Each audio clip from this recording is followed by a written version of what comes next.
I had never seen my wife cry in front of anyone.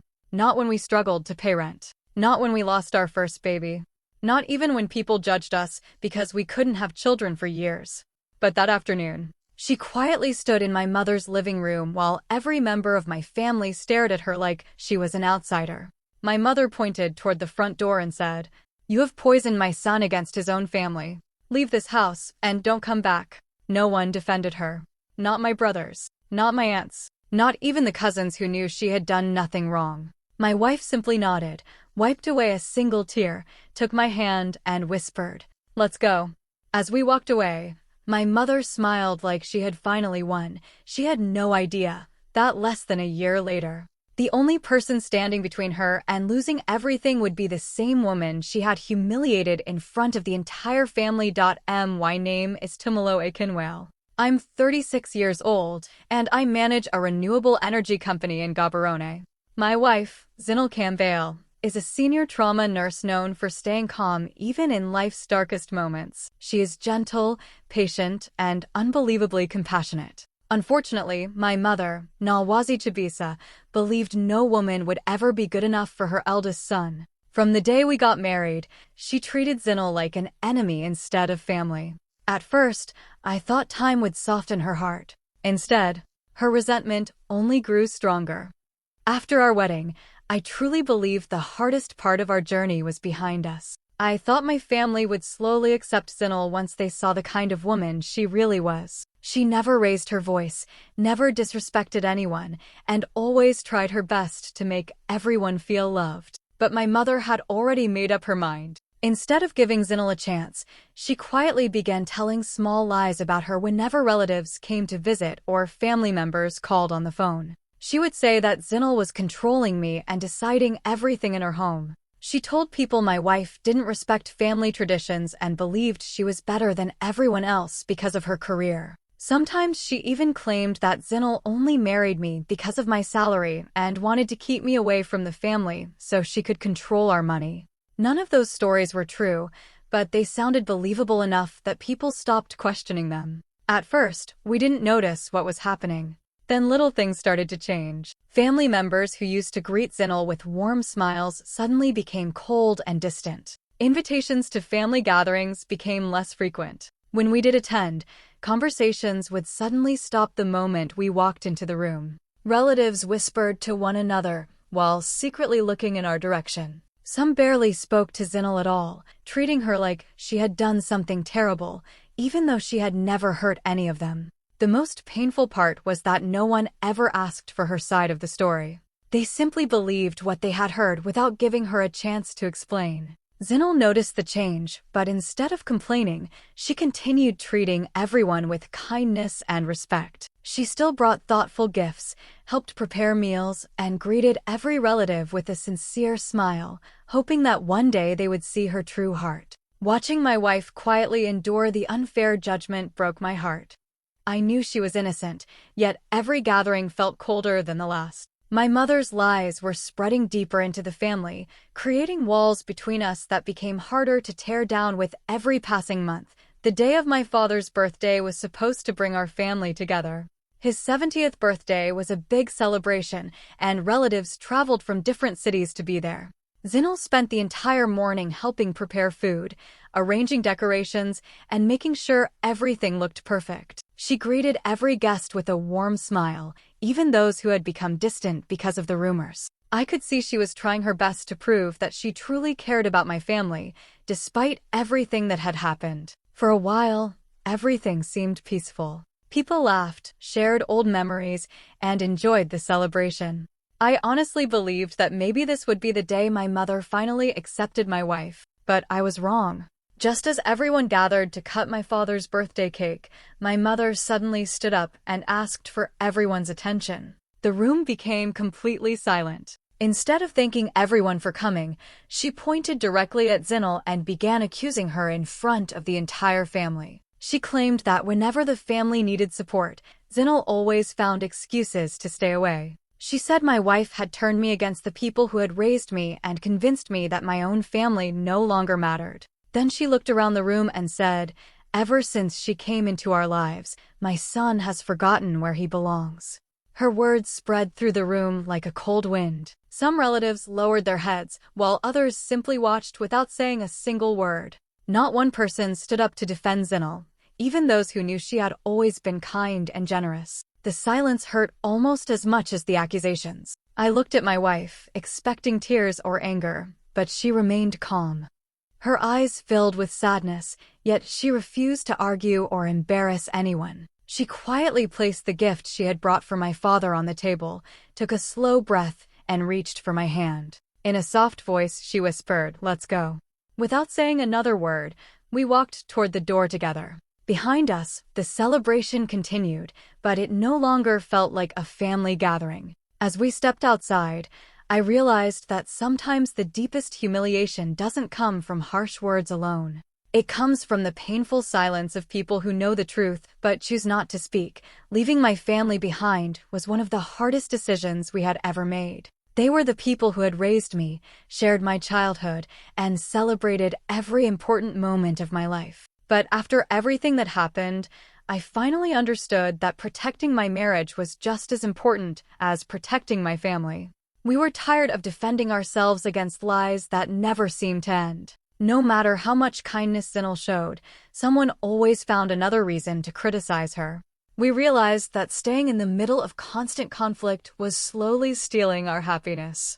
A few months later, we packed our belongings and moved to another city to begin a new chapter.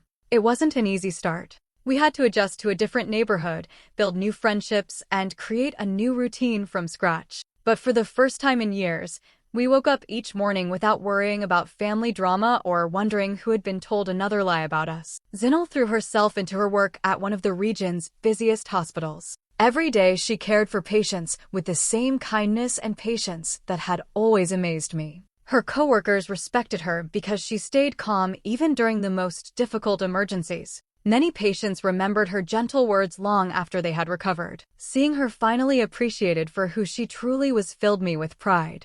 At the same time, I focused all my energy on growing my renewable energy company. Without constant stress pulling me in different directions, my business began to expand faster than I had imagined. New opportunities came our way, and with every success, I became even more grateful for the peaceful life we were building together.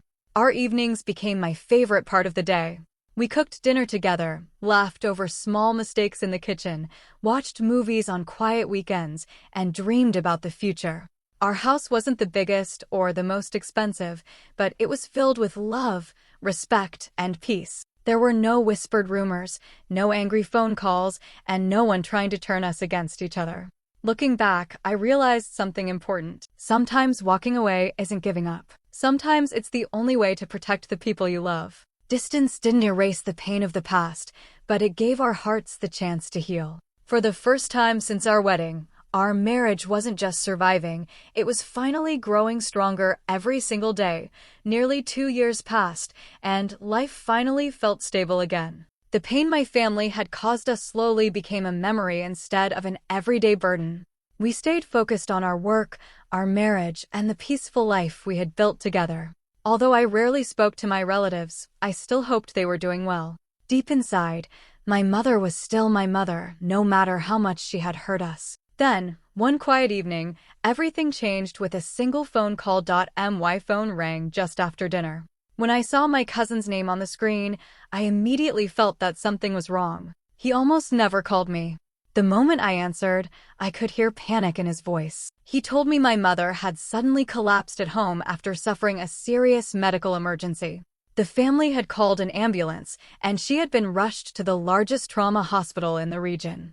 The doctors were working as fast as they could, but no one knew if she would survive the night. For a few seconds, I couldn't speak. No matter how broken our relationship had become, hearing those words felt like someone had knocked the air out of my lungs. My hands began to shake as I looked at Zinal. She didn't ask what had happened because she could already see the fear on my face. When I told her the news, she didn't remind me of the pain my mother had caused her. She didn't mention the insults, the lies, or the humiliation she had suffered. Instead, she immediately stood up, gently held my hand, and said, "We need to go."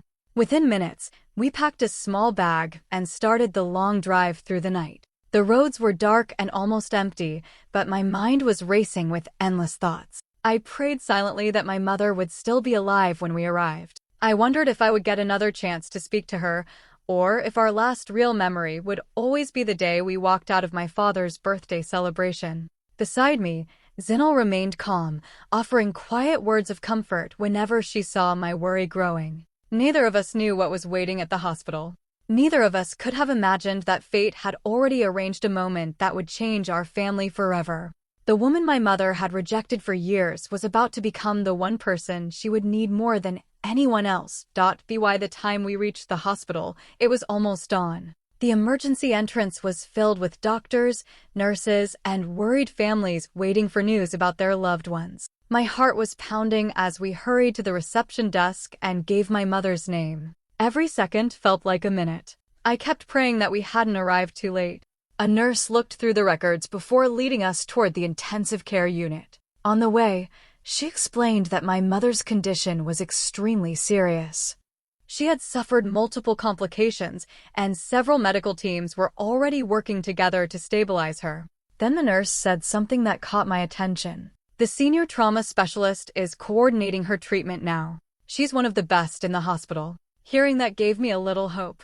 I silently thanked God that someone so experienced was taking care of my mother. As we continued walking down the long hallway, another doctor approached us with a concerned expression. "I'm sorry," he said. The physician who was originally scheduled to lead this case had an unexpected emergency and couldn't come in today. We had to assign another senior trauma specialist at the last minute. For a brief moment, fear returned. I wondered if changing doctors during such a critical situation would make things worse. Then the doctor smiled slightly and said, "Fortunately, the specialist who took over is highly respected. Your mother is in excellent hands." Before I could ask another question, the doors of the intensive care unit slowly opened. Standing just outside my mother's room was a woman wearing a clean white coat, reviewing medical charts, while calmly giving instructions to the nurses around her. It was Zinalo. My wife had quietly changed into her hospital uniform the moment we arrived and immediately stepped into her professional role. There was no hesitation in her voice, no anger on her face, and no sign of the pain my mother had caused her over the years. She was completely focused on one thing, saving a patient's life. For a moment, I couldn't believe what I was seeing. The same woman my mother had called an outsider, the same woman she had humiliated in front of our entire family, was now leading the team fighting to keep her alive. Life has a strange way of bringing people back together. My mother had spent years trying to push Zinal out of the family, but now her greatest chance of survival rested in the caring hands of the woman she had never accepted. From the moment Zinal accepted responsibility for my mother's case, she acted as if she were caring for any other patient. She never allowed her personal feelings to interfere with her work. The painful memories, the cruel words, and the public humiliation stayed outside the hospital room. Inside those walls, my mother was simply a woman fighting for her life, and Zinal was determined to give her every possible chance to recover. She immediately gathered the medical team and carefully reviewed every detail of my mother's condition. She spoke calmly with the doctors, nurses, and specialists, making sure everyone understood the treatment plan. Every decision was made with great care because she knew there was no room for mistakes. Even during the busiest moments, she remained focused, confident, and compassionate. Whenever our relatives asked questions, Zinal answered each one with patience and respect. She explained every procedure in simple words so everyone could understand what was happening. She never showed frustration, even when the same questions were asked again and again. She wanted the family to feel informed instead of afraid. Many evenings, her shift officially ended, but she refused to leave until she had personally checked on my mother's condition one last time. She reviewed test results, spoke with the night staff, and made sure every detail of the treatment plan would continue without interruption. More than once, I saw her quietly return to my mother's room after everyone else had gone home, simply to make sure she was comfortable. What amazed me most was that this wasn't something she did only for my mother. I watched her move from room to room, giving every patient the same gentle smile, the same encouraging words, and the same careful attention. Whether someone was rich or poor, kind or difficult, she treated every life as equally valuable. That was simply who she was. The nurses admired her calm leadership. Young doctors listened carefully to her advice, and grateful families often thanked her with tears in their eyes. As the days passed, even my own relatives began noticing something they had ignored for years. The woman they had been taught to distrust was showing more kindness than anyone had expected. Watching Zinal care for my mother without anger, without revenge, and without hesitation left everyone speechless. In that hospital, her compassion spoke louder than every lie that had ever been told about her, and for the first time, my family began to see the truth with their own eyes. As the days turned into weeks, my relatives spent more and more time at the hospital, waiting for updates about my mother's recovery. For the first time in years, they were able to watch Zinal without my mother's opinions influencing what they saw. There were no family arguments, no whispered rumors, and no false stories being repeated behind closed doors. There was only the truth unfolding right in front of them every single day. Each morning, Zinal arrived before most of the staff, already focused on her patients. She greeted everyone with kindness, checked medical reports, and calmly organized the day's treatment plans. The nurses spoke about her with deep respect, often saying they felt more confident whenever she was leading the team. They admired her ability to stay calm even during the most stressful emergencies.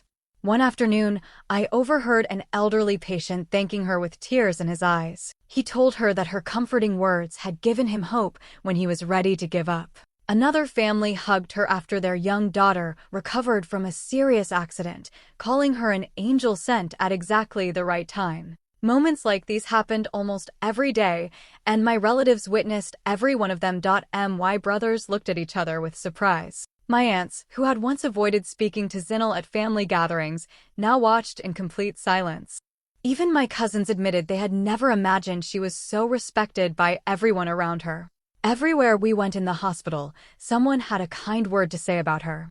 Doctors praised her medical knowledge, nurses appreciated her leadership, and patients remembered her compassion long after their treatment was over. Slowly, the lies that had poisoned our family for years began falling apart. No one needed to argue anymore because the truth was standing right in front of them. They could see with their own eyes that Zinal was not selfish, controlling, or disrespectful. She was exactly the woman I had always known: kind, patient, humble, and willing to help anyone, even those who had hurt her the most. I noticed something changing in my relatives. The cold looks disappeared. Conversations became warmer. Some even apologized to me for believing things they had never bothered to question. They finally understood that they had judged an innocent woman without ever giving her the chance to show who she really was. Sometimes the strongest truth doesn't come from defending yourself. Sometimes it comes from living with such kindness that every lie eventually destroys itself. And inside those hospital walls, that was exactly what happened. Several weeks later, my mother's condition had improved more than anyone expected. She was finally able to sit up, speak comfortably, and even take a few careful steps with the help of the medical staff. The fear that had filled our family slowly gave way to hope. One quiet afternoon, she asked the nurse if she could speak to Zinal alone. When the nurse passed along the message, I wasn't sure what would happen. Part of me worried that old anger might return, while another part hoped this conversation would finally bring peace. Zinal quietly entered my mother's room and gently closed the door behind her. For a few moments, neither of them spoke. My mother looked down at her hands, unable to meet Zinal's eyes.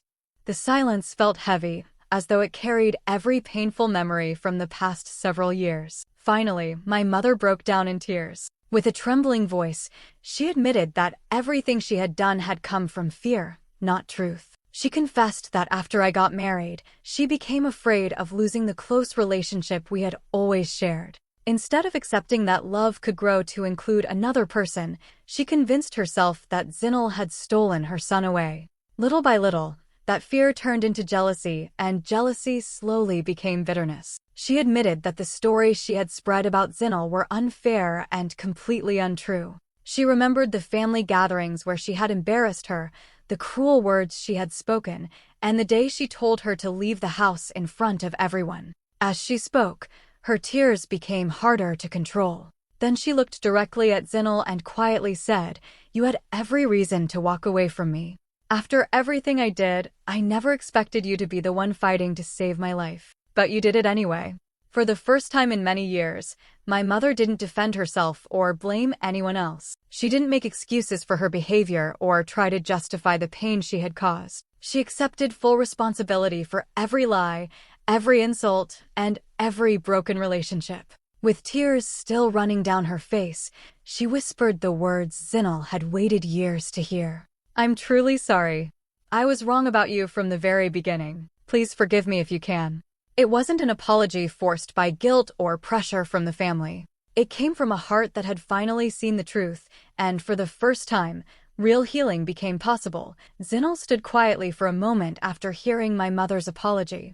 Anyone else might have reminded her of every painful memory, every cruel word, and every tear that had been caused over the years. No one would have blamed her if she had walked away without saying a single word. The wounds were real, and they had taken years to create. But that wasn't the kind of person Zinal was. She gently pulled a chair closer to my mother's bed and spoke in a calm, caring voice. She admitted that the past had hurt her deeply. There had been many nights when she cried in silence, wondering why she was hated by someone she had only wanted to love and respect. She confessed that being rejected by the family had broken her heart more than anyone had ever realized. Those memories could never simply disappear. Then she smiled softly and said, "Forgiveness doesn't mean the pain never happened. It means I refuse to let that pain control the rest of my life." Those simple words filled the room with peace. Zinal told my mother that she accepted her apology with an open heart. Not because everything could be forgotten overnight, but because holding on to bitterness would only create more suffering for everyone. She believed that healing always begins when someone chooses kindness instead of revenge. She was also honest. She explained that trust could not be rebuilt in a single conversation. Trust grows through actions, honesty, and time. It would take patience from both of them, but she was willing to take that journey if my mother truly wanted to change. When I later entered the room, I saw something I never thought I would witness. My mother was holding Zinal's hand while both of them quietly wiped away tears. There were no angry voices, no accusations, and no pride standing between them anymore. For the first time since our wedding, they were simply two women choosing peace over conflict. In the weeks that followed, our family slowly began changing. Relatives stopped pretending the past had never happened. Instead, they spoke openly about the mistakes that had divided us. Honest conversations replaced whispered rumors, and understanding slowly replaced judgment. I learned that forgiveness is not about pretending someone never hurt you. It is about refusing to let yesterday's pain destroy tomorrow's hope. By choosing grace over bitterness, Zinal opened a door that pride had kept locked for years, and through that door, our family finally began finding its way back to one another. 1 year later, our family gathered once again to celebrate my mother's 70th birthday. As I walked into the house with Zinal beside me, I couldn't help thinking about the last time we had all been together.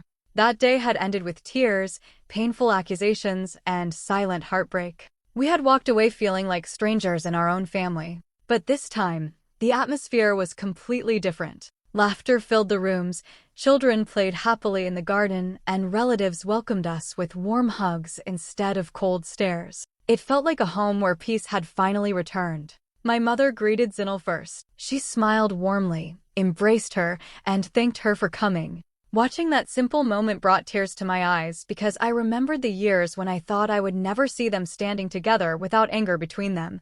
Throughout the celebration, my mother proudly introduced Zinal to guests who had not seen her since the difficult years. Instead of repeating false stories, she spoke about her kindness, her dedication as a trauma nurse, and the compassion she had shown during the darkest moment of our family's life. Every word came from a grateful heart. As the evening came to an end, everyone gathered outside for the family photograph. The photographer arranged us into rows and asked everyone to smile. Just before the picture was taken, my mother suddenly stopped him. She reached out, gently took Zinal's hand, and led her away from the edge of the group. "No," she said with a gentle smile. "You belong here." She placed Zinal beside her in the very center of the family. Then she turned to face everyone before the camera clicked.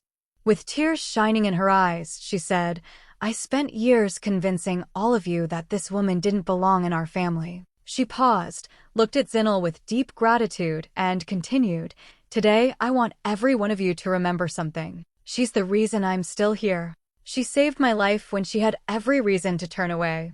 The entire family stood in complete silence. Some relatives quietly wiped away tears. Others lowered their heads, remembering how easily they had believed the lies. In that moment, no one saw Zinel as an outsider anymore. She wasn't simply my wife. She was a beloved daughter, a trusted sister, and an irreplaceable part of our family. As the camera captured that beautiful moment, I realized something I would never forget. Hatred had spent years pulling our family apart, but compassion had done what arguments, anger, and pride never could. It had healed hearts, restored relationships, and given us a new beginning that none of us would ever take for granted. Some people don't recognize genuine love until they desperately need it. And sometimes, the strongest hearts belong to the people who were treated the worst. If this story touched your heart, share your thoughts in the comments below. And if you believe forgiveness is strongest when it's least deserved, don't forget to like, subscribe, and share this story with someone who still believes kindness can heal even the deepest family wounds.